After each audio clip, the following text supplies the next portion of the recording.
Tonight, what I wanted to talk about very briefly is really the fate of the Tea Party. One of the most encouraging things, I thought, in recent American politics around 2009, 2010 was the emergence of the Tea Party, completely spontaneous, unorganized, unorchestrated. The Koch brothers had nothing to do with it, despite what you hear. And the truly encouraging thing about it was that it issued a bold call for a return to constitutional government in this country. It was not ideological. It was not. It didn't have a particular line on economic policy to push or on social policy. Its talisman was the Constitution, the thing that was handed out at thousands of Tea Party meetings across the country was copies of the Constitution of the United States, usually with the Declaration of Independence along with it. But what I wanted to talk about today was what happened to the Tea Party. The Tea Party made this bold call for a return to the Constitution as the basis of our government. And that call, I'm afraid, was never met by a bold response from the Republicans or even from the conservative movement about how such a return could happen and what it would consist in. Why? Why has the Tea Party, in a way, not achieved its potential or not been able to change the contours of American politics more deeply and, we hope, of course, more permanently? Well, let me just say something first that's superficial. And that is that the name Tea Party is worth reflecting on for a moment. I mean, the Tea Party, of course, itself is a name that harks back to the American Revolution. But the Tea Party in December 1773 was a real party. I mean, that is, it wasn't an organization, it wasn't a political group, it was a party, like you go to a party, you know, some evening. Only the party was, the happening, as we said in the 60s, was that, you know, dressed as Mohawks, the Sons of Liberty chapter in Boston was going to throw crates of tea off a British ship into the harbor of Boston. So the original Tea Party was not something meant to be permanent. It was not something that was going to be a long-standing influence in American politics. It was a one-time event. It was meant to rally sentiment, and it was meant to, ultimately you could say, to propel us closer to independence, to the Declaration of Independence. But it really had no connection to the Constitution. That the Tea Party was in 1773, independence was in 1776. The Constitution wasn't until 1787, a long time after that. And so the Tea Party, our Tea Party, which was a kind of party, a kind of spontaneous gathering, made for itself or adopted for itself very difficult goals to become a kind of shadow institution that would select candidates and help campaign, at least for candidates, that would continue to exert influence on the Republican Party and on the conservative movement. And it has been somewhat successful at that, but I think it's fair to say not nearly as successful as it would have liked. And the reason why, the deeper, less superficial reason why, I want to talk about just for a few minutes. You know, at one point, for most of American politics until the 20th century, the Constitution was at the center of everything. All the party battles, all the big political fights in the 19th century were over interpretations of the Constitution. Every issue you could think of, from slavery and the expansion of slavery and states' rights and tariff policy, to internal improvements and, you know, whether we should build the Erie Canal and so forth. All of those were connected to interpretations of the Constitution, because both parties thought of themselves as guardians of the Constitution. They were there to defend the Constitution. Now, they had two different interpretations of it, but they could, in a way, they agreed on, what they agreed on was more fundamental than what they disagreed on. They both agreed we had to interpret the Constitution, we had to preserve Republican government. They disagreed a little bit about the methods and how widely to read the powers of the federal government versus the powers of the states, among other issues. But ever since modern liberalism came on the scene early in the 20th century, the Constitution has been fading out of our politics. It has receded into the background of our politics. And let me give two reasons for that. Liberalism, you know, began almost exactly 100 years ago, when a lot of conservatives have spilled a lot of ink writing about the origins of liberalism, and one can trace it back, you know, almost infinitely to the French Revolution, to things in the Middle Ages, and even before that, all the way to the Garden of Eden. You've heard of the serpent, yes. Yes. There are some people, Whittaker Chambers, that was his interpretation, when they said, "We shall be as gods." That was the beginning of liberalism, according to Whittaker Chambers, you might say. But I think a more economical way of looking at it is to see who really, in American politics, are the first to criticize the Constitution. And really the first modern politicians to criticize the Constitution are the progressives. Woodrow Wilson, above all, the first president to criticize the Constitution, and to a lesser extent Teddy Roosevelt, and you know, there are many, of course, of these famous progressive leaders. The beef against the Constitution that the first liberals 100 years ago had, it basically are two things. The first ground, which is very familiar to us today, historians like Charles Beard and others pioneered, and that criticism was the original Constitution was not democratic. It was aristocratic, oligarchic. It was a counter-revolution by the rich and the forces of private property against the more democratic Declaration of Independence. Nowadays, that criticism has been updated, and instead of talking about private property so much, the current liberal criticism of the original Constitution is that it was racist, sexist, homophobic, pro-slavery, and a host of other such sort of social criticisms of it. But for 100 years, most liberals have taught that in one way or another the Constitution was deeply flawed.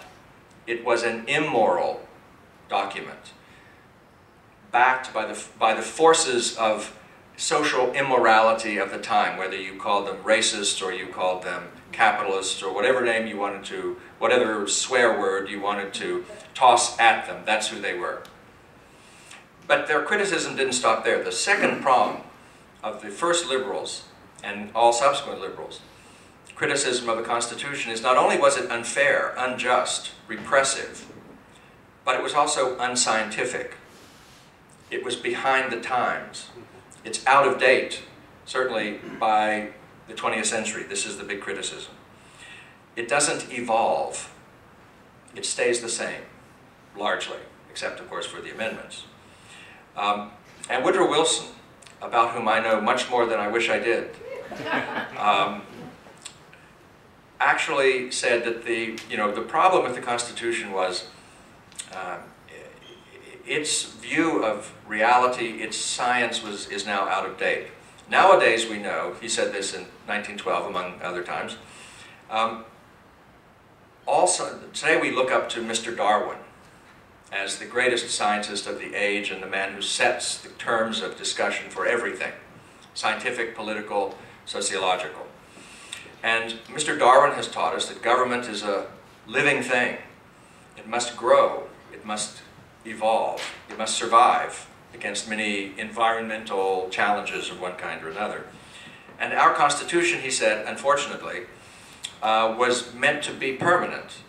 It was meant to erect certain protections for human nature's rights, the permanent rights of man, of humankind.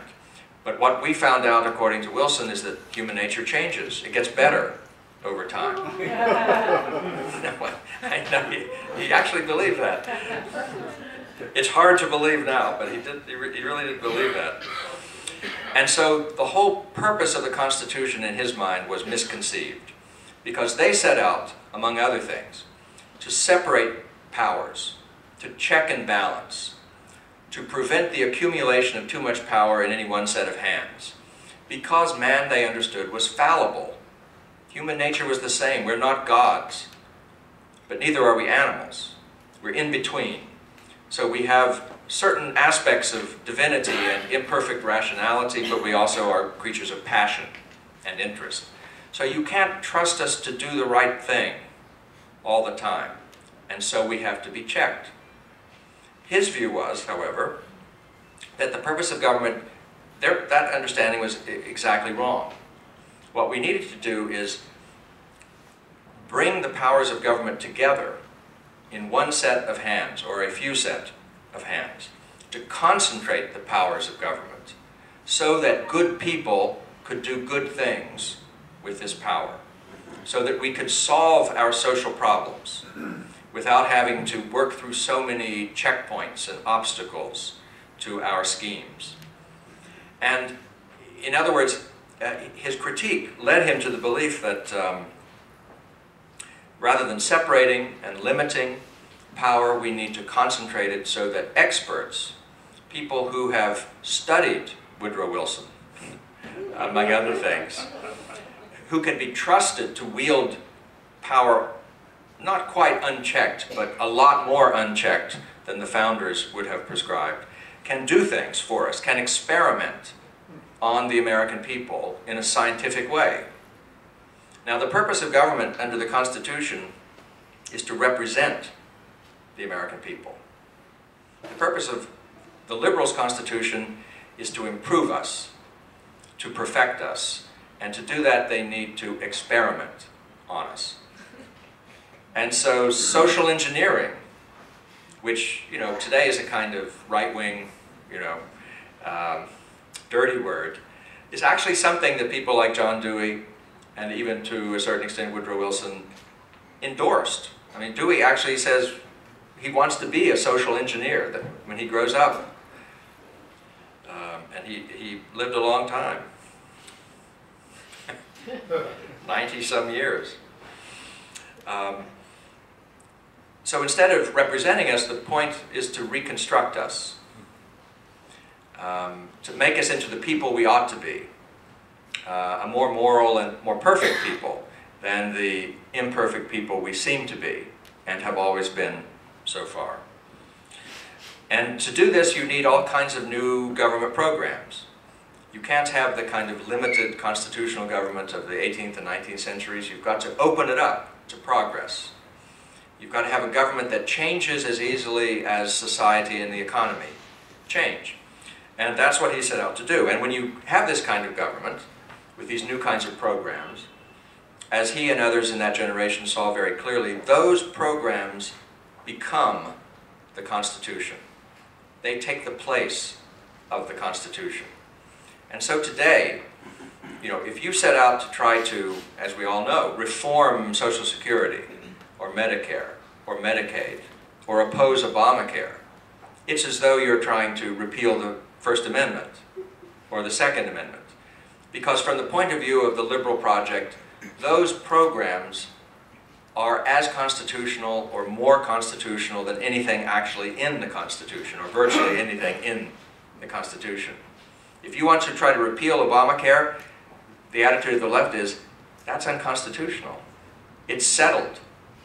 We won the vote. It's here. It's permanent. There's no turning the clock back. You can't go back on that. Because for them, that is the small c Constitution, the way we actually govern ourselves today, is or has taken the place of the big C Constitution. And that's what they deliberately set out to do.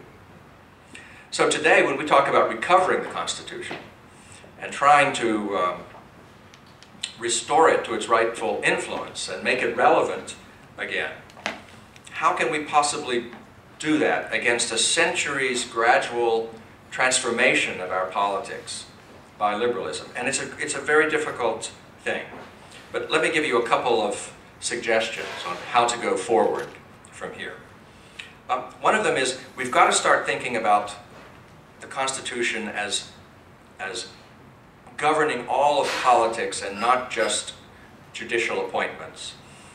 You know, conservatives talk about the Constitution almost as little as liberals do, truth be told.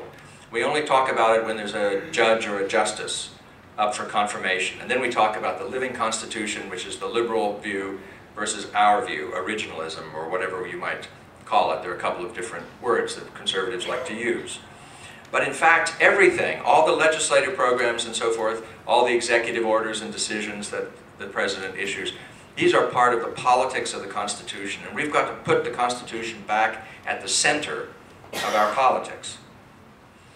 And that means we have to recognize, and this is a little tricky, that just because something is not unconstitutional in the legal sense doesn't mean that it is constitutional in the political sense. Now I said that's a little tricky. Let me explain that.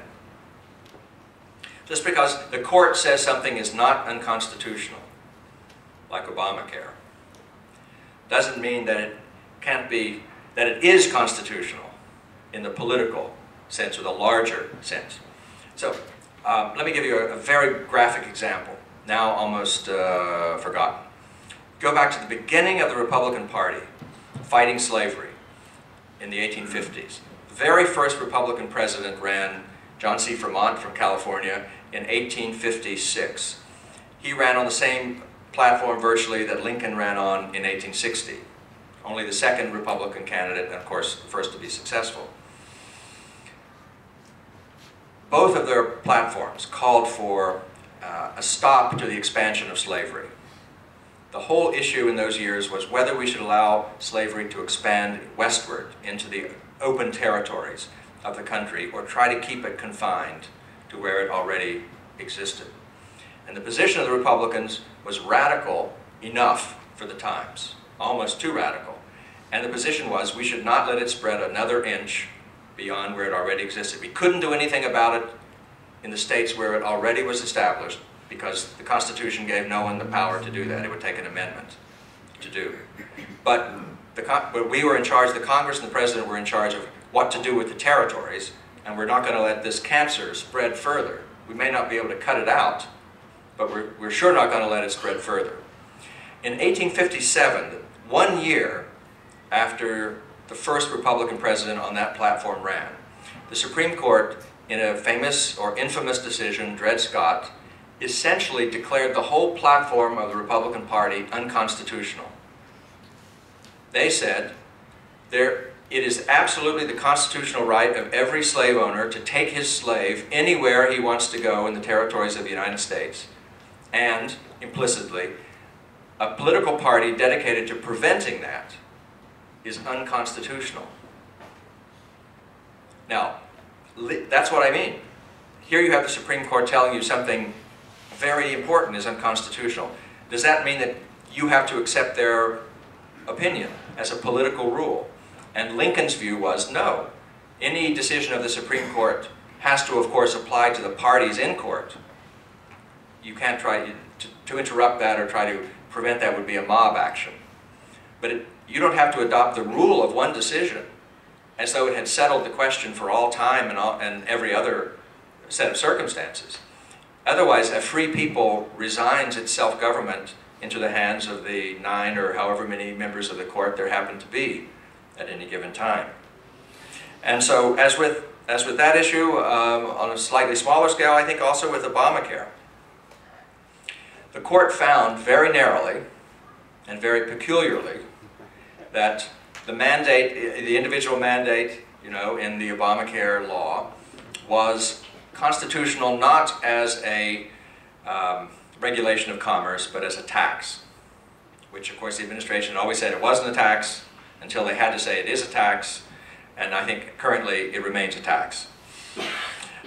But that doesn't mean that we need to, as a political matter, think the issue is settled. Look, there's 100 reasons why Obamacare is unconstitutional. That was just one case, one line of argument. There are going to be a few more cases, at least, coming up in the next 2 years about Obamacare. But more importantly, we have to look at this politically as a free people.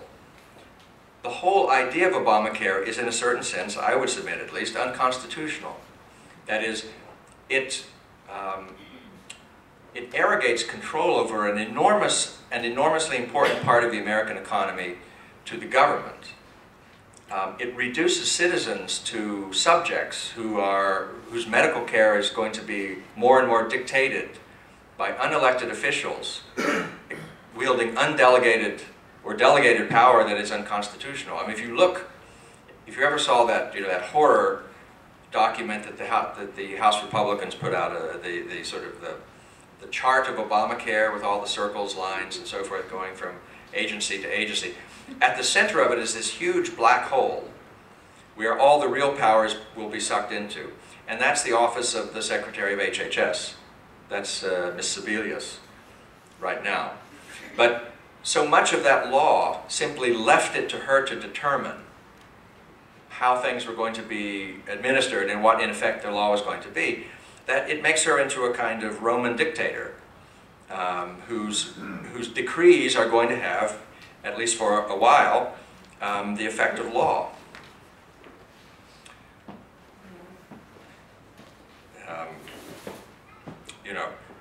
Obamacare took almost 3,000 pages in law. I probably won't surprise you to say that there are now 16,000 additional pages of regulations that have been written to try to explain what the 3,000 pages said. And look, we're just beginning. No exchange, none of the state exchanges have been set up. That's next year, 2014, when they're supposed to go into effect. By the time this law is finished, it will be the longest, most incoherent, and most oppressive piece of legislation, I think, probably passed, certainly in modern American history, maybe in all American history. And no one knows what it will look like in the end, how it will actually operate. But Nancy Pelosi's famous expression, that we have to pass it in order to find out what's in it, was really true. I mean, she really didn't know what was in it. Nobody did. And we still don't know. We won't know until, it'll be like the IRS code, the Internal Revenue Code, only much worse, much more oppressive. I mean, the IRS code is, I don't know how many now, tens of thousands of pages. And it is so complex and so opaque that you could go to 100 different IRS officials with the same set of facts and get 100 different opinions. Each one of them supported by something in that law. Well, your health care is going to be administered in that spirit. Only instead of something as relatively unimportant as a tax break, the issue is going to be, can you get the treatment or the drug or the new technology that you need? And so these are really matters of potentially of life and death that are being designated, put into the hands of experts, or so-called experts, whom we can trust, according to Woodrow Wilson, to do the right thing, because they've read Woodrow Wilson. Yeah, let you die. Who's dead. Look at that. Didn't help him. Okay. Let me conclude by saying two rules, I think, come out of this for us going forward. One is, we can't reverse all of the injuries that 100 years of liberalism have wreaked on the Constitution, but we can say no more injuries. Just as Lincoln said about slavery, we may not be able to return to constitutional government in its purity and integrity, but at least we can prevent the cancer from spreading further into the constitutional system. So, for example, something like the TARP law, you may remember, T-R-A-P, the TARP law. At least no more TARPs. I mean, that was a terrible piece of legislation. And we can certainly work to undermine some of the worst features of Obamacare legislatively in the next couple of years and through court action as well, like the Independent Payment Advisory Board. You've all, I'm sure, heard of the IPAB, this truly frightening and undemocratic institution. And secondly, we can try to constitutionalize as much of existing government as possible. There's a lot that could be done. You can cut funds to the regulatory agencies, reduce their budgets, order them not to make new regulations until we absorb the regulations that they have already issued, or maybe even roll back some of the worst of those legislations. There's nothing inevitable about the regulatory process in that sense. Certainly IPAB is one of those kinds of regulatory provisions that ought to be, must be, it seems to me, rolled back. And we can use the Constitution to guide us in reforming our political system. We can make a distinction, I would say, between something like Social Security on the one hand and Obamacare or even Medicare on the other hand. I mean, whether or not Social Security is a good idea, it doesn't do a lot of damage to self-government or to the constitutional system. All it does is it writes checks and it sends out the checks. But nobody follows up to see how you spend the check. The government doesn't care whether you go to Vegas and blow it, or go to the grocery store and you buy booze and or 32-ounce sodas. That's entirely up to you. But with Medicare, and especially with Obamacare, which is like Medicare on steroids, the government is vitally interested in how you spend the money, which doctors get it, what drugs they can prescribe, what they can charge for the treatment, how many hospital rooms are available, how much they will cost, and so forth. They have to micromanage the whole economy in order for those programs to work. The federal fingers have to go deep into society in order for those programs to work. That raises so many constitutional problems and so many economic and political problems. We ought to address our reform efforts first to the worst of these programs, like Obamacare. And I would say, we may want to do something to improve Social Security, but I would say it's not as important or as urgent as the other programs. So let me just conclude by saying that we are fighting for a great and precious form of government in this country.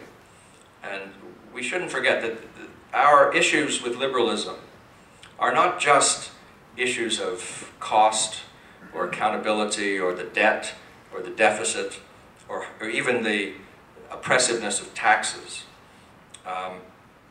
Without the Constitution, in a healthy form of government, all the other things that we're interested in, economic growth, low taxes,